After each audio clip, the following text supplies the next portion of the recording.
Om Sahana Vavatu Sahana Bhunaktu Sahaviryam Karavavahai Tejasvinavadi Tamastu Madit Vishavahai. Om Shanti Shanti Shanti. Okay, and we will share the screen here. There we go. September 28th in Asia. And the first topic last week was a pretty difficult one. This one's very easy, 20 guidelines for good conduct. During the day at work or school, we end up mixing with individuals who are not very religious. Some are quite materialistic and others even hedonistic in their values. It is easy for their values to rub off on us more than we realize. Therefore, a checklist of how a Hindu is expected to behave in the modern world is helpful to refer to now and then to make sure we are living our life according to Hindu Dharma and not becoming worldly. Fortunately, Hinduism provides us such a list of Hindu values to guide our conduct. Cultivating good conduct is Hinduism's foundational practice, and there is a letter from Yogaswami on this subject, which I will share to introduce the topic. It is entitled The True Path. More precious than life itself is virtuous conduct. Tamil word is olukam, olukamudaimai, Tirukural chapter. Those who practice virtuous conduct possess everything that is worthwhile. Avoidance of killing and stealing, refraining from slandering others, absence of covetousness, humility, truthfulness, and so forth. These are the characteristics of a life of virtuous conduct. Yogaswami goes on to say, whatever the work may be, a man should train himself to carry it out with perseverance, devotion, and joy.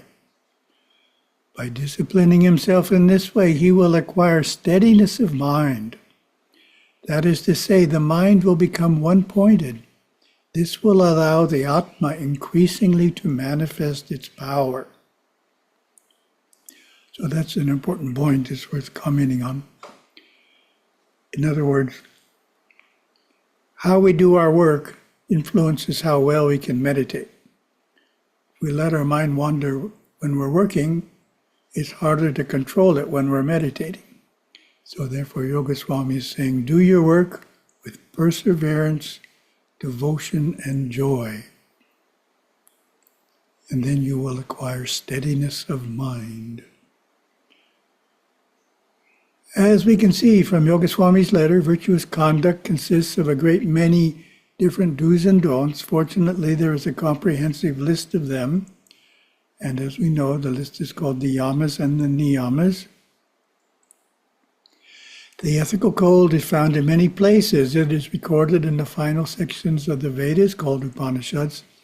Namely, the Sandilya and Varaha can be found in the Hatha Yoga Pradipika, written by Gorakshanatha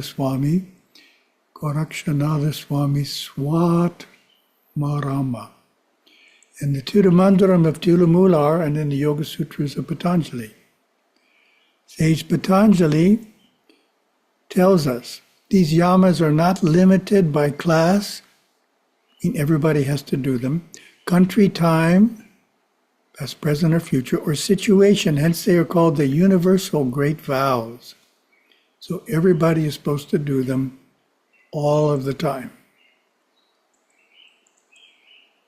As Satguru Yogaswami mentioned in his letter, striving to improve our character, becoming a better person through observing the yamas and niyamas is how we begin to experience the power of the Atma, our soul within us. And it is how we begin to make tangible progress on the spiritual path.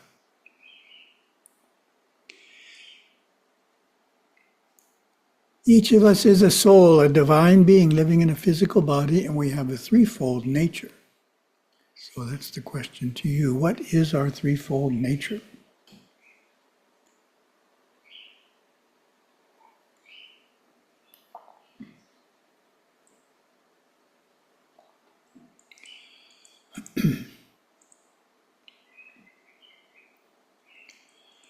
Intuitive or superconscious, intellectual, and instinctive. I think I chose intuitive so it had an I. Then you have all three of them with an I. Intuitive, intellectual, instinctive. Easy to remember. But intuitive could be superconscious. Instinctive nature consists of our lower animal instincts such as self-preservation, procreation, hunger, and thirst.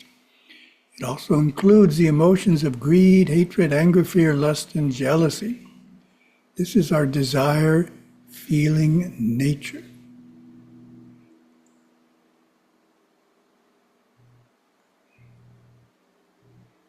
The intellectual nature is our faculty of reason and logical thinking.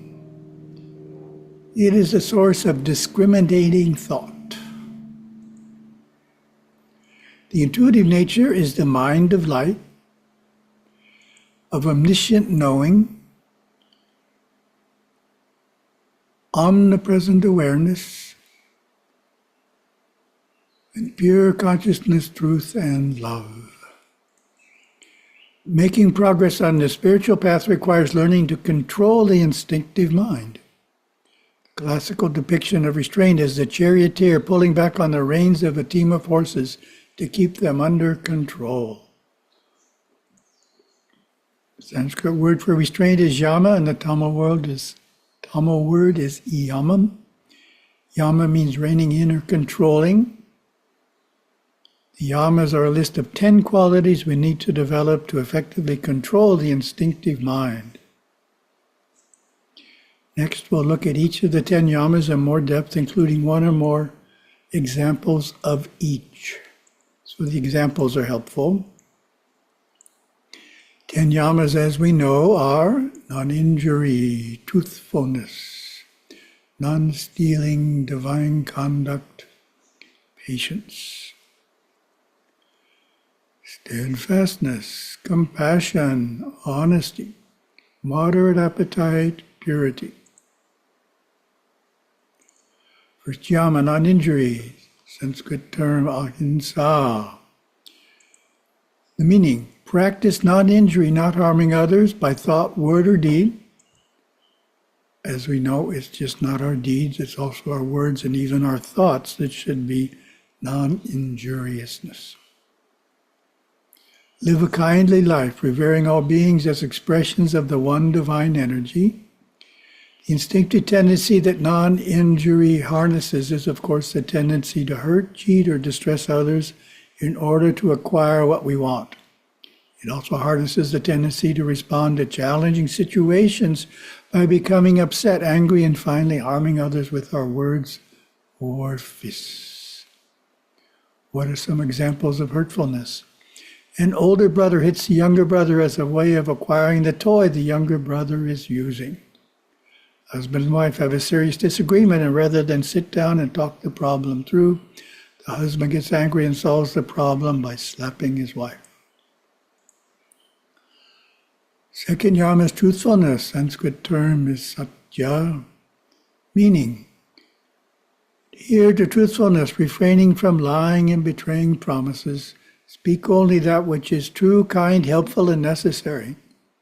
That's an important one to remember. If we always speak that which is true, kind, helpful, and necessary, things really go well. Truthfulness controls the instinctive tendency to acquire more, to be more successful by lying.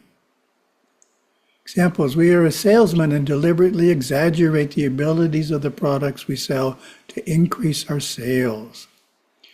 We are upset with our brother, and to get back at him, make up a story. We tell our mother that our brother stole some tools from a neighbor. Third yama, non-stealing. Sanskrit term is asteya, meaning uphold the virtue of non-stealing, neither thieving, coveting, nor failing to repay debt. Control your desires and live within your means. Non-stealing harnesses the tendency to desire more pure material possessions than we can afford. Examples: a young married couple are living beyond their means by buying everything on credit cards, charge up to 21% interest, and only making the minimum monthly payment. They do not foresee the financial crisis that is going to happen when they reach their credit limits and are unable to use the cards for additional purchases. A woman takes items in a store feeling she cannot afford to pay for it. She rationalizes that the store is rich enough to help feed her. Fourth niyama, divine conduct. The Sanskrit term is brahmacharya, and the meaning: practice divine conduct, controlling lust by remaining celibate when single, faithful in marriage. The instinctive tendency that is being controlled by divine conduct is, of course, sexual desire. Examples: we regularly use the internet to access pornographic sites. As a middle-aged married man, we inappropriately flirt with the women at work. Fifth yama is patience. Sanskrit word is kshama. The meaning is exercise patience, restraining intolerance with people and impatience with circumstances. This yama harnesses the tendency to lose emotional control and react with unkind words or actions when facing delays, difficulties, and qualities in people that we did not anticipate. An example: your connecting plane flight is delayed by 6 hours. Patient person faces the situation with calmness, self-control, lack of complaint. An impatient person, on the other hand, faces it with franticness, loss of self-control, and lots of complaints. Great time to get some work done on your computer. Sixth yama is steadfastness. Sanskrit term driti, and the meaning is foster steadfastness, overcoming non-perseverance, fear, indecision, and changeableness. The instinctive quality we are harnessing is the tendency not to stick to what we start. Example: we suffer from chronic back pain. We go to a physical therapist, and he gives us some exercises to do. We do them for 1 month, then stop. A few months later, we go to an Ayurvedic doctor, and he suggests some herbs. We manage to take these for 2 months before stopping. 6 months later, we go to another physician, and he suggests a still different remedy. You get the idea. Of course, the man still has the back pain. No progress has been made due to a lack of steadfastness. Seventh yama is compassion. Sanskrit term daya. The meaning is practice compassion, conquering callous, cruel, and insensitive feelings toward all beings. See God everywhere, be kind to people, animals, plants, and the earth itself. This yama harnesses the tendency to be totally self-centered and unaware of the feelings of others. Examples: we walk past beggars in India and have no clue as to their misery. We visit a home for the elderly and have no sense of the loneliness that the residents there experience. We are lacking compassion for others' suffering. Eighth yama is honesty. Sanskrit term ajarva. Meaning: maintain honesty, renouncing deception and wrongdoing. Act honorably, even in hard times. Obey the laws of your nation and locale. Honesty harnesses the instinctive tendency to acquire more, to be more successful by being dishonest. Examples: we figure out how to access a pay-for-cable TV service and watch it regularly without having to pay for it. Completing our income tax returns, we knowingly overstate our deductions to save on taxes. Ninth yama is moderate appetite. Sanskrit term vitahara.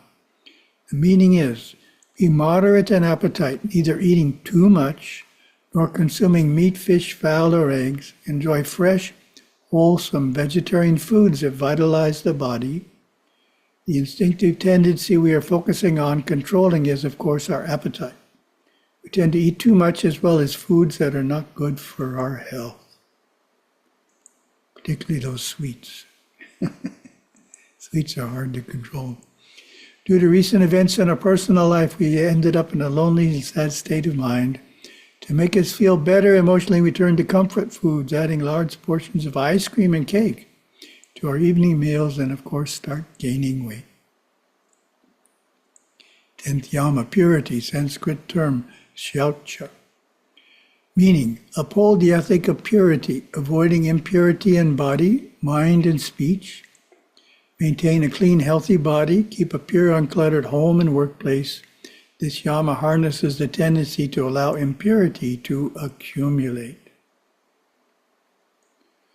Examples: at work, when a task does not go well, we have a habit of swearing to ourselves softly enough that no one will hear.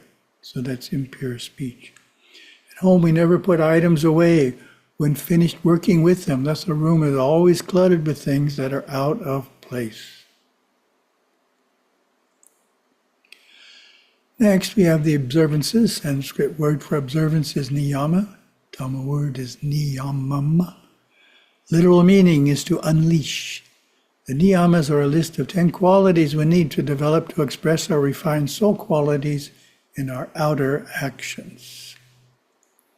They are remorse, contentment, giving, faith, worship of the Lord, scriptural listening, cognition, sacred vows, recitation, and austerity. First niyama is remorse, Sanskrit term hari. Meaning is, allow yourself the expression of remorse, being modest and showing shame for misdeeds. Recognize your errors, confess and make amends, sincerely apologize to those hurt by your words or deeds. Example, a husband and wife have a disagreement at breakfast that is not resolved. The husband thinks about it during the day, concludes that the disagreement was his fault. He buys some flowers for his wife on the way home, and first thing on greeting her, apologizes for the disagreement. Second niyama, contentment, santosha. Meaning, nurture contentment, seeking joy and serenity in life. Examples, an attorney spent his day doing difficult research on a technical legal issue, drops his briefcase when leaving the office. He realizes that he is feeling overworked and disturbed. On the way home, he stops at a park and takes a walk, observing the natural beauty of the place. This quiets his intellect, and he is at peace with himself again. Third niyama is giving, Sanskrit term dana, meaning, be generous to a fault, giving liberally without thought of reward. Offer a portion of your income to temples, ashrams, and spiritual organizations. Bestow your time and talents without seeking praise. Treat guests as God. Examples. A representative of a charity visits a family once a year to ask for a donation to help feed and clothe the orphans who live there. As the request is only yearly, the husband makes an especially large donation. Wife is very conscious of the principle that the guest is God. When her golden children bring their friends home, she always invites them to stay and join the family for the next meal. Fourth niyama is faith, Sanskrit astikya, meaning cultivate an unshakable faith, believe firmly in God, gods, and Guru, and the path to enlightenment. Trust in the words of the masters, the scriptures, and traditions. Example. Though we meditate every morning, we do not go in that deeply. However, one particular morning, we find ourselves going in and in and in, staying there a long time. When we come out, we find ourselves in the perspective that God is a consciousness permeating all, and that we are that consciousness. The belief that the soul is God takes on new meaning to us. So this shows how personal experience can strengthen faith. Fifth niyama is worship of the Lord. Sanskrit term is Ishvara Pujana, meaning cultivate devotion through daily worship and meditation. Set aside one room of your home as God's shrine. Offer fruit, flowers, or food daily. Learn the simple puja and the chants.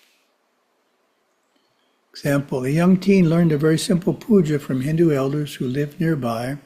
She now performs the puja every morning before breakfast and finds it puts her in a more religious mood to face the day. Sixth niyama, scriptural listening, Sanskrit, siddhanta shravana, meaning eagerly hear the scriptures, study the teachings, and listen to the wise of your lineage.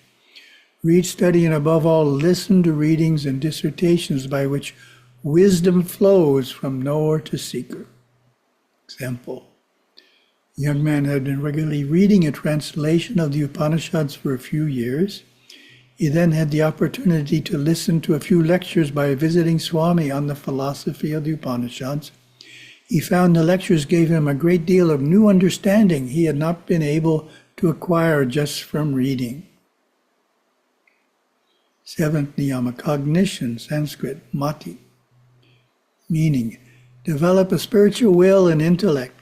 Strive for knowledge of God to awaken the light within. Discover the hidden lesson in each experience to develop a profound understanding of life and yourself. So that's an important one there that's not always thought about. Discover the hidden lesson in each experience. So we need to learn from our experiences. We learn what to do and what not to do, depending on if it went well or didn't go well. Example, a man who had developed a strong intellectual pride from his university training began studying with a Swami. After studying for about 5 years, the young man's nature had changed into a more humble one that recognized the limitations of his intellectual knowledge were compared to intuitive knowledge. Eighth niyama, vows, vrata, meaning embrace religious vows, rules, and observances and never waver in fulfilling them. Fast periodically, pilgrimage yearly, uphold your vows strictly.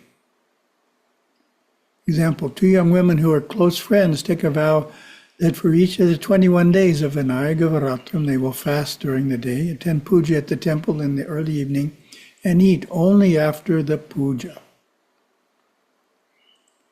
Ninth niyama, recitation, Sanskrit term japa, meaning chant your holy mantra daily, reciting sacred sound, word or phrase given to you. Bathe first, quiet the mind, concentrate fully to let japa harmonize, purify, and uplift you. Example, a devotee repeats the mantra Om Shri Ganeshaya Namaha 108 times every morning with the use of japa beads. On festival days, she repeats the mantra extra times as well.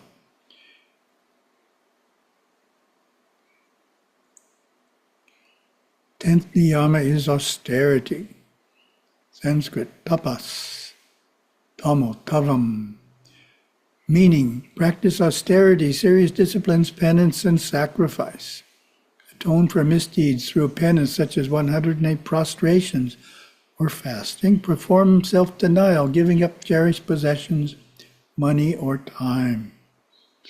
Examples, a husband and wife both skip a meal every Friday as an act of self-denial and take the money they save and give it to a Hindu home for the aged.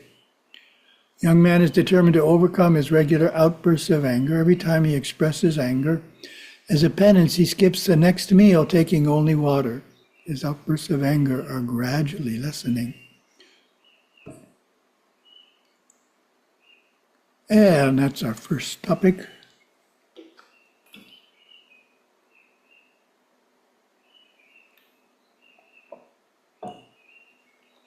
Second topic, at the Shiva series, Lesson 2, Where am I going? What is my path?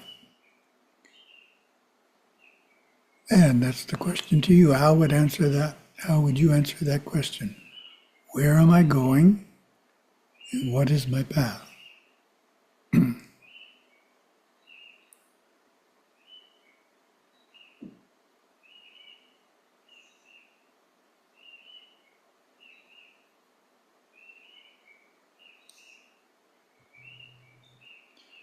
As souls, we are maturing through experience that will eventually lead to oneness with God Shiva. Ours is a path of service, worship, yoga, and wisdom. Life has a purpose. We have taken this birth in a physical body to mature into our divine potential. This life is one more chapter in a maturing process that has been occurring over many past lives. All souls are on this same journey. And another question to you, what is maturing through this experience?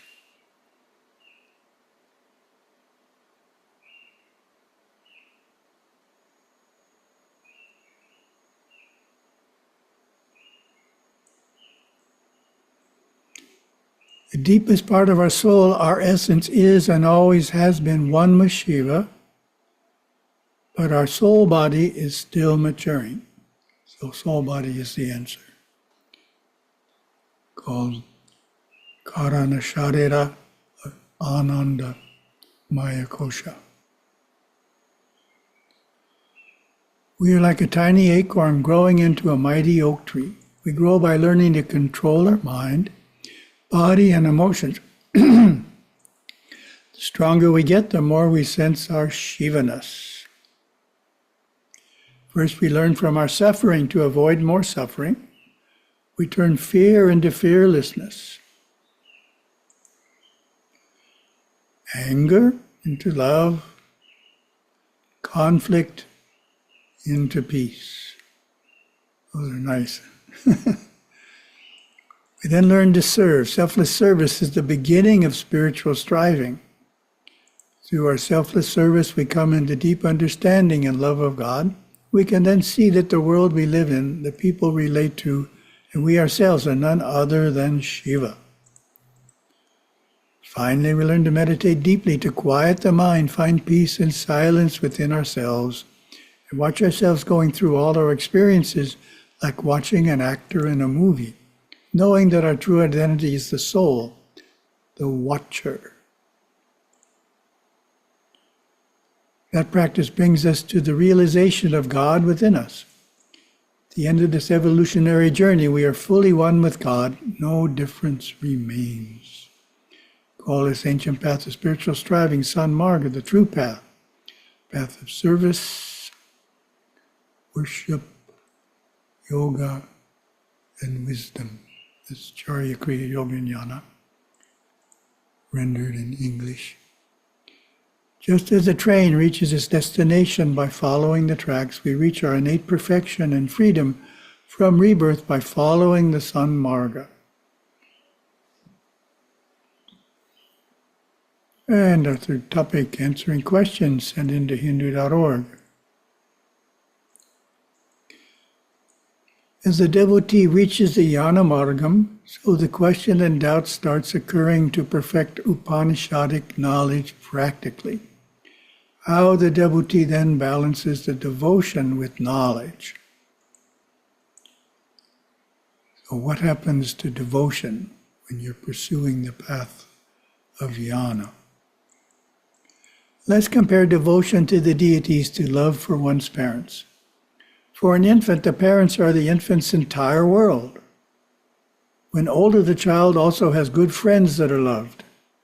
When mature, he or she marries and has love for a spouse. And then the person has children. At that point, the person has a spouse, children, friends, and parents who he or she loves. Throughout the maturing process, love for the parents is present, but the nature and expression of that love keeps changing as the person matures. So it is on the spiritual path. When we start, love for the deities is our entire practice. The expression of this love changes as we add meditation, and then finally realization of Parashiva, or the Jnana Marga. However, that love is present throughout the process. So just because people get married and have children, they don't stop loving their parents, right? Still have to call them every week, etc.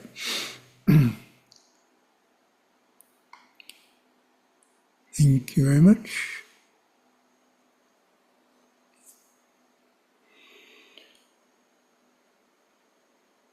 Om Sahana Vavatu Sahana Bhunaktu Sahaviryam Karavavahai Tejasvinavadi Tamastu Mavit Vishavahai.